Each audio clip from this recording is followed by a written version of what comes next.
Hello, I'm Brianna and welcome to my channel. Today we're going to talk about the idea of rewriting things and when ideas just don't work. When I was younger, I thought every word I wrote was a permanent thing that needed to stay in the story. And I didn't really have the skill to determine whether or not something was good or something was bad, but I had the thought that if I had written it, it needed to be in the story.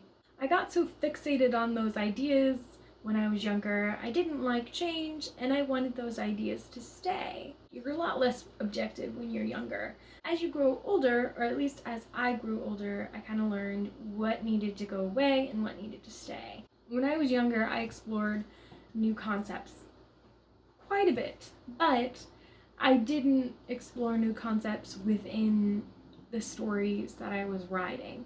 I had a few stories that I focused on while I was growing up. They kind of just stayed in my notebooks exactly as they were. I didn't edit them, I just kind of left them there.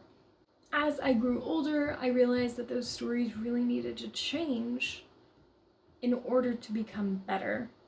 And I kind of learned what made them good and what made them bad and what ideas really needed to stay.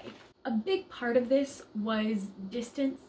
I went to college and I got a job, and in those years, when I was in school and then the first year of teaching, I could not write that much. I didn't have the brain space.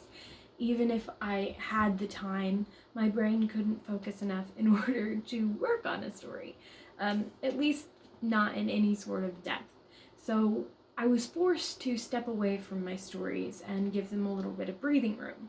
So when I came back to them and reread them later on, it gave me a better perspective on what was good and what was bad, because distance is always helpful.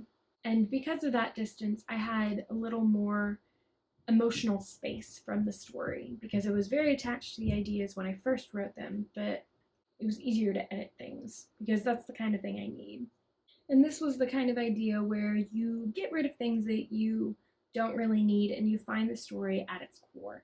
Now, Maggie Stiefvater has explored this idea, and I believe I've read about this in a blog post that is lost in the internet somewhere, or I learned about it at a conference that she was talking at.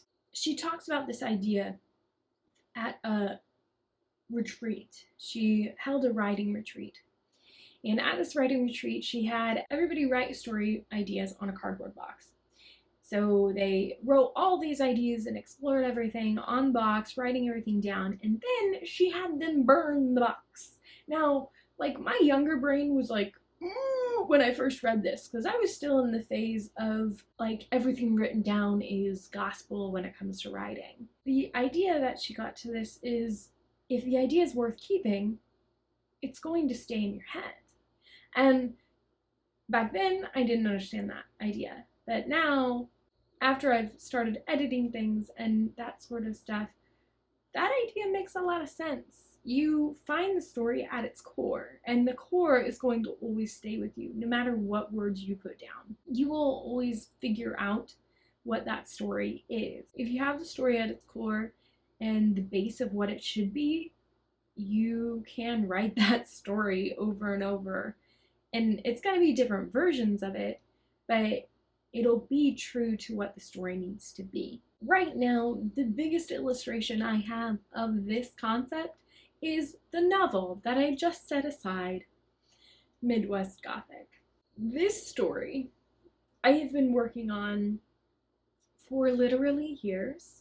It has changed significantly over those years, and you could probably argue that it's not even the same story anymore, but I would definitely argue that at its core it is. Over the years, it has been evolving in my brain, and the setting has changed, and I've taken out some of the characters, and the world building has changed, and I've put new characters in, and I've made so many changes to the story, plot points and characters and all of that stuff. It's all in an effort to find what this story needs to be. Each time I have started writing this story, I've made it to like 20,000 words or more, and it just wasn't right. I had a goal in mind. I knew what I wanted to happen later on in the story, and generally that's enough to get me where I need to go. But with this story, it just didn't feel right. There was something missing, and I took out parts and I changed things with each iteration of the story. And I gave myself space from the story. I let it float around in the back of my head and I pulled it forward every once in a while to try and figure out different pieces of it and try to put something together. I have done 3 versions of this story, and I'm going to start on the 4th one. Now, in each version, I have changed it so much.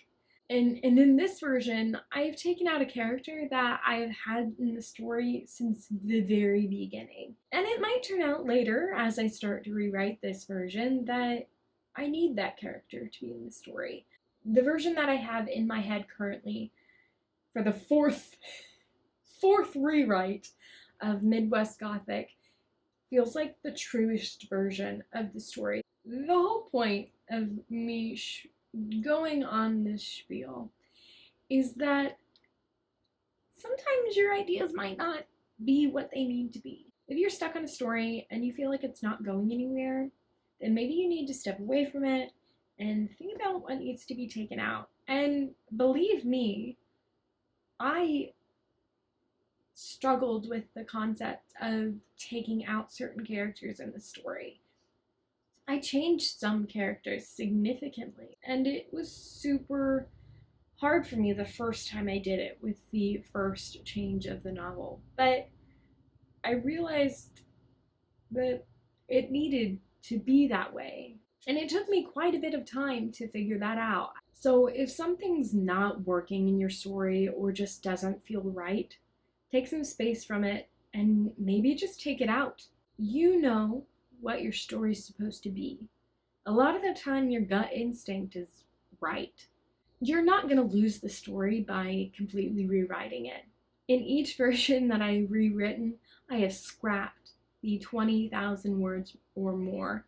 So if you completely scrap a story, you don't need to worry that something in that story was irreplaceable and perfect for what it was, because you have the core of the story in your head. So even if you scrap the 20,000 or maybe even 50,000 words that you've already written for it, you're not going to lose the story. You're not going to lose what it needs to be because you've got that in your head. Just be confident that what your brain is telling you to do is probably what needs to be done. I won't be starting this version of Midwest Gothic anytime soon. Currently, it's boiled down to the tiniest version of the story it can be, and it needs a little bit of expanding before I get there, or I get to writing it. Thank you so much for watching. If you have ever scrapped a story, comment down below how many words you got into it when you realized it just wasn't what it needed to be. Or just talk about your fears about getting rid of a story or scrapping it completely. I want to start some conversations. So thank you so much for watching, and I will see you later. Bye!